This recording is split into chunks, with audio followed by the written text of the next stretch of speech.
వే gold trusted gold buyers మీరు తాకట్టు పెట్టిన బంగారాన్ని విడిపించి ఈ రోజు ఉన్న మార్కెట్ ధరకు కొనబడను. హాయ్ అందరికీ నమస్కారం. Welcome to it's UTB health. నేను మీ యాంకర్ త్రిపుర. ప్రస్తుతం మనతో పాటు ఉన్నారు doctor Chelimella Srinivas, consultant ayurvedic. So ఇప్పుడు సమ్మర్ వస్తుంది, ఆయుర్వేదిక్ ప్రాసెస్లో ఎటువంటి జాగ్రత్తలు తీసుకోవాలి, అలాగే ఒబెసిటీ లేదా మైగ్రేన్ ఉన్న వాళ్ళు కూడా ఆయుర్వేదిక్లో ఎటువంటి మెడిసిన్స్ తీసుకోవాలనేది డాక్టర్ గారిని అడిగి తెలుసుకుందాం. నమస్కారం డాక్టర్ గారు. గర్ల్స్లో ప్రెగ్నెన్సీస్ అనేది చాలా లేట్ అవుతున్నాయి బికాస్ ఆఫ్ పీసీఓఎస్. ఆ ప్రాబ్లం ఉన్న వాళ్ళకి చాలా లేట్ అవుతుంది. అసలు పీసీఓఎస్ రావడానికి మెయిన్ రీజన్స్ ఏమైంది? ఒకవేళ వచ్చినా కానీ ఇంగ్లీష్ మెడిసిన్స్ యూజ్ చేయడం వల్ల బాడీ వచ్చేయడం, వెయిట్ వచ్చేయడం జరుగుతుంది. సో త్రూ ఆయుర్వేదిక్ ఎలా కంట్రోల్ చేసుకోవచ్చు? అంటే ఇక్కడ టూ థింగ్స్ అమ్మా. మీరు అన్నట్టు ఇప్పుడు ఆడవాళ్ళలో కొంచెము ఈ ఫర్టిలిటీ ప్రాబ్లం ఎక్కువ చూస్తున్నాం. అంటే పాతకాలంలో అంటే ఒక 15-20 years బ్యాక్ ఎక్కడో కానీ అక్కడ కనబడకపోయేవి మన ఫర్టిలిటీ సెంటర్స్. ఇప్పుడు ప్రతి కాలనీలో ఉన్నాయంటేనే అర్థం చేసుకోవచ్చు ఎంత.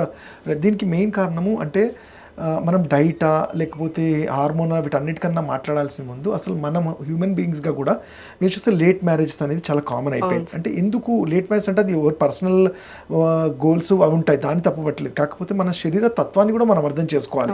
మనము ఇప్పుడు లేట్ 30sకి వచ్చేసరికి ఏమవుతుంది, ఆడవాళ్ళల్లో పీక్ పీరియడ్ ఎప్పుడైతే 14 నుంచి 25-26 years వరకు ఏంటంటే ఈ అండాశయాలు అనేది ఒక 400 eggs అనుకోండి, రీప్రొడక్టివ్ సిస్టమ్ రాను ష్రింక్ అవుతూ వచ్చేస్తాయి. అంటే ఆ 400 eggsలో మీరు 30 years వచ్చేసరికి మేబీ 100 or 50 ఉండొచ్చు. దాంట్లో కూడా మనం సరైన లైఫ్ స్టైల్ లీడ్ చేయమంటే సరిగ్గా తినకపోవడం కానివ్వండి, లేకపోతే లైఫ్ స్టైల్ బాగా స్ట్రెస్ఫుల్గా ఉండడము, నిద్ర లేకపోవడము, వేరే ఇతరత్ర మెడిసిన్స్ ఏమన్నా తీసుకోవడం, వీటన్నిటి వల్ల ఆ ఉండే క్వాలిటీ ఆఫ్ ఎగ్స్ కూడా తగ్గిపోతున్నాయి. సో అప్పుడు ఆ టైంలో ప్లాన్ చేసుకొని అప్పుడు వెళ్తే, అంటే నేను అనేది అంటే అసలు ప్రాబ్లం ఎక్కడో వదిలేసి ఇప్పుడు ఎందుకు జరగదు, సైన్స్ ఇంత బాగా డెవలప్ అయింది ఇంకా ఎందుకని ఒక క్వశ్చన్ చేసేదానికన్నా మన శరీర తత్వాన్ని ఫస్ట్ అర్థం చేసుకొని ఓకే మనం ఈ టైంలో ఇది జరగాలి అని చేస్తే చాలా మటుకు ఈ ఫర్టిలిటీ ప్రాబ్లమ్స్ కంట్రోల్ అవుతాయి. సరే ఇప్పుడు దానికి అది పెద్ద డిబేట్, ఎందుకంటే ఒక్కొక్కరు అంటారు అది పాసిబుల్ కాదేమో, డాక్టర్స్గా అంటారు కానీ అంటారు. బట్ సరే ఉన్న దాంట్లో ఏంటి PCOS అనేది కూడా మీరు చూసుకుంటే దానికి ఇంకో రీజన్ కూడా చూస్తాను. పాలిసిస్టిక్ ఓవరియన్ డిసీజ్ అంటాం. అంటే సిస్ట్లు అనేవి ఎలా ఉంటాయంటే మొటిమల్లాగా ఒక ఏజ్లో ఎలా వస్తుంటాయి, కామన్గా ఫీమేల్స్లో వస్తుంటాయి. చాలా మందికి ఒక 20-30 ఉంటాయి, 15-20 ఉన్నా కానీ వాళ్ళకి ఏమి ఇబ్బంది ఉండదు. బట్ ఎవరికైతే ఒక్క సింగిల్ సిస్ట్ యూట్రైన్ క్యావిటీ ఎక్కడైతే ఎగ్ రిలీజ్ అవ్వాలో అక్కడ ఉన్నప్పుడు వాళ్ళకి ఫర్టిలిటీ ఉంటుంది. అంటే అదే చూడండి, అంటే ఎంత విచిత్రంగా ఉంటుందంటే ఎక్కువ ఉన్న వాళ్ళకి ప్రెగ్నెన్సీ వచ్చేస్తుంది, డెలివరీ కూడా అయిపోతుంది. పాపం ఒకటి ఎక్కడో ఆ ప్లేసింగ్ దగ్గర అడ్డుపడింది, వాళ్ళకి మాత్రం ఉండదు. సో ఇది గుర్తించడం ఒకటి ఇంపార్టెంట్. కారణం చూసుకుంటే ఏంటంటే ఇది హార్మోనల్ ప్రాబ్లం. అంటే హార్మోన్స్ అనేవి అక్కచెల్లెలు లాంటివి. థైరాయిడ్ ఉన్నా వేరే ఉన్నా వాటితో ఒకటి రిలేటెడ్ ఉంటుంది. సో వీటి వల్ల కూడా ఈ ప్రాబ్లం వచ్చే ఛాన్స్ ఉంటుంది. ఇంకోటి మెయిన్ ఇప్పుడున్న గర్ల్స్లో ఏంటంటే ఇది లైఫ్ స్టైల్ డిజార్డర్గా చూస్తున్నాం. టైంకి తినకపోవడము, lack of exercise, physical activity అసలు ఉండదు. అండ్ ఇంకోటి అంటే నేను ఇంతకుముందు చెప్పిన స్ట్రెస్ఫుల్ కండిషన్, అంటే ఎమోషనల్గా కానివ్వండి లేకపోతే ఫిజికల్గా కూడా అంటే చెప్పాలంటే చాలా స్ట్రెస్గా ఫీల్ అవుతుంటారు. ఇవన్నీ కూడా ఈ హార్మోన్స్ మెటబాలిజం మీద డిఫెక్ట్ పడుతుంది. అండ్ ఇంకో మేజర్ ఇక్కడ కాషన్ చేయాల్సింది ఏంటంటే ఈ పిల్స్ లాంటివి చూస్తుంటారు. అంటే ఆడవాళ్ళు చూస్తే ఏదో ఫంక్షన్స్ ఉన్నాయని కానివ్వండి, అంటే కావాలని ఎవరు వేసుకోరు, కానీ మీరు చూసుకుంటే చాలా ఎక్కువగా హార్మోనల్ పిల్స్ పీరియడ్స్ అవాయిడ్ చేయడం అంటే పోస్ట్పోన్ చేయడానికి వాడుతుంటారు. బట్ ఇక్కడ నేను ఒకటే చెప్పేది అంటే లాజికల్గా చూస్తే మనిషికి మోషన్ వస్తున్నప్పుడు మనం ఆపితే ఏమవుతుంది, యూరిన్ వస్తున్నప్పుడు ఆపితే ఏమవుతుంది, ఒకసారి 2 సార్లు కానీ అలాగే పదే చేస్తుంటే ఏమవుతుందంటే మన బాడీ అంతా దెబ్బతింటుంది. సిమిలర్లీ ఒకసారి ఎండోమెట్రియల్ లేయర్ 28 days to 30 daysకి ఆ సైకిల్ బ్రేక్ అయ్యి పీరియడ్స్ అవుతున్నప్పుడు మనం తెలుసో తెలియకో ఆపటం వల్ల అది ఏం జరుగుతుంది అనేది నిజంగా చెప్పాలంటే ఏ డాక్టర్స్ కూడా అర్థం కాదు. డాక్టర్స్ అనేయొచ్చు మనం, కానీ మెడిసిన్ ఇవ్వడం వరకే. దానివల్ల మీ బాడీ ఎలా రియాక్ట్ అయిందో ఎవరు చెప్పలేము. So over a period time దీనివల్ల కూడా ఈ హార్మోనల్ డిస్టర్బెన్స్, ఎండోమెట్రియాసిస్ అనేది దెబ్బతింటుంది. ఇది కూడా ఒక PCOSలో ఒక కారణంగా, కానీ చాలా మందికి ఇది పట్టించుకోము. సో ఇది ఒక కారణం ఉంటుంది. అండ్ చిన్నప్పటి నుంచి కూడా మనం చూసుకుంటే గర్ల్ ఇప్పుడు ఎలా ఉంటుందంటే బాయ్ అయినా గర్ల్ అయినా ఒకటే, కాకపోతే ఫీమేల్స్కి కొంచెం ఫిజికల్ యాక్టివిటీ ఎక్కువ ఉండాలి చిన్న ఏజ్లో అని చెప్తాం. సో అది కూడా ల్యాకింగ్. అంటే వాళ్ళు కూడా ఏం ఫిజికల్ యాక్టివిటీ లేకుండా ఒక టీనేజ్కి వచ్చేసరికి ఏంటంటే చాలా ఎర్లీగానే ఈ ప్రాబ్లమ్స్ అన్నీ చూస్తూ ఉంటాం. సొల్యూషన్గా ఆయుర్వేదిక్ ఏంటంటే, సరే ఇప్పుడు ఈ ప్రాబ్లమ్స్ ఏవి ఉన్నా కానీ లాస్ట్కి ఏమంటాం, దీనికి ఏమైనా సొల్యూషన్ ఉందా లేదా అంటాం. డెఫినెట్లీ అంటే బాడీకి వేరే సైడ్ ఎఫెక్ట్స్ లేకుండా ఆయుర్వేదంలో ఈ ఇన్ఫర్టిలిటీ ప్రాబ్లం, ఎస్పెషల్లీ పీసీఓఎస్ ఉండి దానివల్ల ఇన్ఫర్టిలిటీ ఉన్నప్పుడు కేస్ స్టడీ అనేది చాలా ఇంపార్టెంట్. వాళ్ళ ఏమేజ్ యాంటీ మిలేరియన్ హార్మోన్ అంటే ఎంత ఉంది అని చెక్ చేసుకొని, ఎండోమెట్రస్ బాగుంది, వీళ్ళు ట్రీట్మెంట్ మెడికల్ మేనేజ్మెంట్కి పనికి వస్తారు అనుకున్నప్పుడు ఆయుర్వేదంలో దీంట్లో పంచకర్మలో ఉత్తర బస్తీ అంటాం. ఉత్తర బస్తీ అంటే గర్భాశయ ధార అంటాం. అంటే యూట్రస్కి సంబంధించి మెయిన్గా ఏంటి, ఓవం సరిగ్గా రిలీజ్ అవుతుందా లేదా, సో స్పర్మ్ హిట్ అయినప్పుడు అది హిట్ అవ్వగలుగుతా లేదా, క్వాలిటీ ఎంత ఉంది క్వాంటిటీ ఎంత చెక్ చేసుకొని, ఈ యూట్రస్కి సంబంధించి కొన్ని స్పెసిఫిక్ ఆయిల్స్ ఉంటాయి, ఫలసర్పీస్ అని కానీ, ఇవి డైరెక్ట్గా పంపిస్తాం. సో చేసినప్పుడు అక్కడ కొన్నిసార్లు బ్లాక్స్ ఉంటాయి, ఫెలోపియన్ ట్యూబ్ బ్లాక్స్ అంటాం. వీటిని కూడా క్లియర్ చేయడంలో ఈ ట్రీట్మెంట్స్ చాలా హెల్ప్ అవుతుంది. కాకపోతే అది ఒక డాక్టర్ అబ్జర్వేషన్లోనే చేయాల్సి ఉంటుంది. అండ్ ఇతరత్ర హార్మోనల్ ప్రాబ్లమ్స్ ఉంటే ఫస్ట్ వాటిని కూడా చెక్ పెట్టాల్సి ఉంటుంది. చేస్తే చాలా ఈజీగా, అంటే మరీ సఫర్ అవ్వకుండా ఈజీగానే మనం సొల్యూషన్ దీనికి ఇవ్వచ్చు. ఓకే, అంటే సార్ ఈ ప్రాసెస్ అంతా మనకి ఎంత టైం పడుతుంది? అంటే అదే చెప్తున్నాను, ఇప్పుడు ఒక్కొక్కరు మెటబాలిజం ఉంటుంది. కొంతమందికి 6 months నుంచి 1 year వరకు కూడా ఉంటుంది. బట్ మనకి ఏంటంటే ఒక 3 months రెగ్యులర్గా పీరియడ్స్ రెగ్యులర్ అయ్యి వాళ్ళ ఓవం, అదే చెప్పాను కదా, ఈ హార్మోన్స్ అన్ని కంట్రోల్ అయ్యాయంటే చాలా ఈజీగా, అంటే వాళ్ళకి ప్రోగ్నోసిస్ చాలా ఈజీగా ఉంటుంది. ఓకే సార్, అండ్ ఇంకోటి, ఇప్పుడు జనరేషన్ ఎక్కువ కూర్చుని పనిచేయడం జరుగుతుంది. మీరు చెప్పినట్టు ఫిజికల్ యాక్టివిటీస్ అయితే లేవు. సో జాయింట్ పెయిన్స్ అనేది అంటే చిన్న ఏజ్ నుంచే చూస్తున్నాం. నడుము నొప్పి, మోకాలు నొప్పి, కొంచెం నడిస్తే మోకాలు నొప్పి వస్తుందని చెప్పేసి చెప్తూ ఉంటారు. సో ఈ జాయింట్ పెయిన్స్ కరెంట్ ఎక్కువ అవ్వడానికి కారణం, అండ్ ఆయుర్వేదిక్లో దాని ట్రీట్మెంట్ ప్రాసెస్ ఎలా ఉంటుంది సార్? రైట్, సో మీరే చెప్పేసారు, నిజంగా మన ఫిజికల్ యాక్టివిటీ ఏం లేదు. కాకపోతే అట్ ద సేమ్ టైం ఏంటమ్మా అంటే ఇది ఒకరి పరిస్థితి కదా, అందరిది. మీరు సింపుల్ ఎగ్జాంపుల్ ఇస్తారంటే పర్సనల్గా, మీరు అంటే కొంచెం ఒక 30-35 years బ్యాక్ చూస్తే మనకు జూ పార్క్ అనేది ఉంది చూసా. అక్కడ అప్పుడు ఫ్యామిలీస్ వెళ్ళినప్పుడు మొత్తం జూ పార్క్ అంతా నడిచి వెళ్ళే వాళ్ళం. ఇప్పుడు పరిస్థితి చూస్తే, అంటే మీరు నడిచి వెళ్ళాలన్నా అక్కడ ఆప్షన్ లేదు. ఫస్ట్ వెళ్ళాలన్నా మన ఫస్ట్ గేట్ ఎంటర్ అవ్వగానే ఒక టాయ్ ట్రైన్ లాంటిది వచ్చేస్తుంది. సో 99.9% అందరం అది ఎక్కేసి మొత్తం చూసేసి వస్తాం. అంటే మన లైఫ్ స్టైల్ అలా అయిపోయింది. అంటే అప్పుడు నడక అలా ఉండేది, బాడీ ఫిజికల్గా అలా ఉండేది. అండ్ ఇప్పుడు ఉన్న ట్రెండ్ కూడా మీరు చూస్తే కఫ్ మజిల్స్, అంటే నడక అనేది, అంటే కఫ్ మజిల్స్లో మన సెకండ్ హార్ట్ అంటారు. ఎందుకంటే ఎంత రక్తం, అంటే మనం నడిస్తే రక్త ప్రసరణ కింది నుంచి కూడా హార్ట్కి మంచిగా రీచ్ అవుతుంది అనేది. సో ఫస్ట్ బేసిక్ దగ్గరే మనము ఆగిపోయాం, అంటే ఈ ఫిజికల్ యాక్టివిటీ మనం దెబ్బతింది. సో దీనివల్ల చిన్న ఏజ్లలో కూడా నొప్పులు రావడం ఇవన్నీ చూస్తాయి. బట్ యాక్చువల్గా చూస్తే ఈ ఆర్థరైటిస్ అనేది అంటే 2 రకాలు ఉంటుంది. ఒకటేమో ఆస్టియో ఆర్థరైటిస్, ఇంకోటి రుమటాయిడ్ ఆర్థరైటిస్. ఈ ఆస్టియో ఆర్థరైటిస్ మాత్రం ఒక సర్టన్ ఏజ్ తర్వాతనే చూస్తాం. అంటే ఒక 45-50 years వాళ్ళలోనే అరుగుదల అంటాం, వియర్ అండ్ టియర్ చూస్తాం. బట్ అదే రిమటైడ్ ఆర్థరైటిస్ అనేది ఏంటంటే అది ఏజ్తో సంబంధం లేకుండా ఇట్స్ జెనెటిక్ అంటాం. బాడీలో ఇమ్యూనిటీ దెబ్బతినడం వల్ల ఎక్కడ జాయింట్ అనేది దెబ్బతింది, అది చిన్న ఏజ్ నుంచి కూడా చూస్తుంటాం.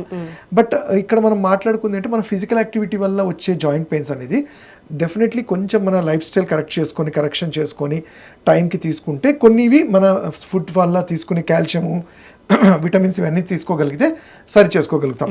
బట్ మీరు అన్నట్టు చిన్న ఏజ్లో ఈ నడుము నొప్పి ఇవి రావడానికి థ్యాంక్స్ టు రోడ్స్ కూడా అని చెప్పొచ్చు.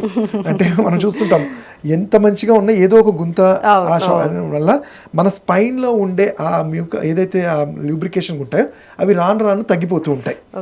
అయితే వాటిని మనం గుర్తించడంలో ఇక్కడ ఒక పొరపాటు ఏం చేస్తామంటే, చూస్తే చాలామంది చిన్న నొప్పి వచ్చినప్పుడు ఏం కాదు నేను రెస్ట్ తీసుకుంటాను, లేకపోతే పెయిన్ కిల్లర్ ఏదో మెడికల్ షాప్లో తీసుకుంటాను, లేకపోతే ఏదో ఆసనం చెప్పారు చేసేస్తా అంటారు.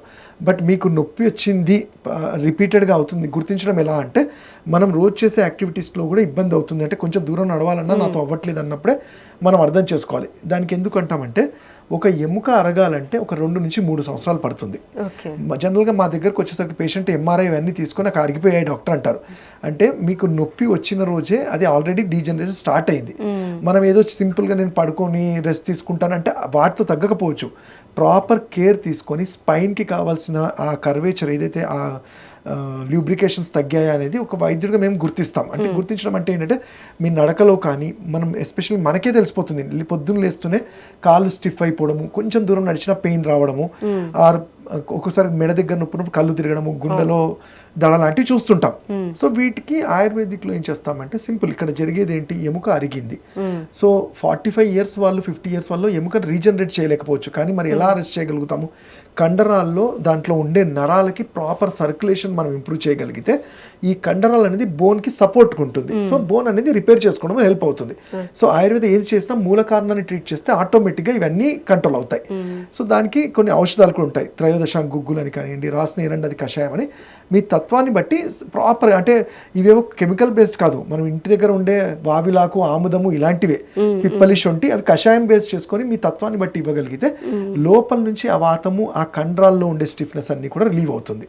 అండ్ సింపుల్గా మనం జనరల్గా చేసుకునేది ఏంటి అంటే మజిల్కి కావాల్సిన స్ట్రెంత్ ఏంటంటే ఇంట్లో నువ్వుల నూనెని కొంచెం కర్పూరం వేసుకొని బాయిల్ చేసుకొని మెడ నుంచి నడుం వరకు రోజు మార్నింగ్ నొప్పి ఉన్నా లేకపోయినా ఒక 5 minutes అప్లై, రుద్దడం లాగడం కాకుండా జస్ట్ అప్లై చేసి ఎండలో ఒక 5 minutes కూర్చోగలిగితే కావాల్సినంత ఆక్సిజనేషన్ స్పైన్కి, స్పైనల్స్కి దొరికి ఎంతో కొంత, అంటే మనము రోజంతా పడే శ్రమలో ఎంతో కొంత అవి తగ్గిస్తుంది, మజిల్ మీద పడే ప్రెషర్ తగ్గిస్తుంది.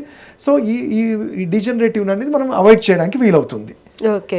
అలానే ఇంకోటి మెయిన్ ఏంటి, డైట్లో వీళ్ళకి ఆవు నెయ్యి అనేది చాలా ఇంపార్టెంట్. ఆవు నెయ్యి అనేది ఏంటంటే పైత్యాన్ని, వాతాన్ని కంట్రోల్ చేసి లూబ్రికేషన్ పెంచుతుంది. ఓకే సార్, ఇందాక మనం హెయిర్ గురించి మాట్లాడుకుంటున్నప్పుడు మీరు ఆయిల్స్ పెట్టుకోమన్నారు. చాలా మంది ఆముదం నూనె పెడుతూ ఉంటారు సార్ తలకి. కొంతమంది ఏంటంటే ఆముదం నూనె పెట్టుకోవడం వల్ల హెయిర్ కలర్ అనేది చేంజ్ అయిపోతుంది అని చెప్పేసి అంటుంటారు. నిజంగా ఆముదం నూనె హెయిర్ కలర్ ని చేంజ్ చేస్తుందా సార్? Of course. అంత అంటే జనరల్గా ఏంటంటే ఆముదం అనేది చాలా వేడి చేసేదమ్మా, అది జనరల్గా చాలా వేడి ఉంటుంది. అయితే ఇక్కడ ఏంటి, ఆముదం నూనె పెట్టుకోవడం తప్పులేదు, కాకపోతే అది ఏంటంటే ఆముదం చాలా గాఢంగా అది ఉంటుంది. కొంతమంది, నేను ఇంతకుముందు చెప్పాను చూడండి, వాతము, పైత్యము, కఫం అన్నాం. మీరు చూస్తే పైత్యం అంటేనే ఆల్రెడీ హీట్ జనరేటింగ్, దానికి తోడు అంటే మనము కొన్ని సందర్భాల్లో చాలా మంచివి అనుకున్నవి అందరికీ అది సూట్ అవ్వకపోవచ్చు.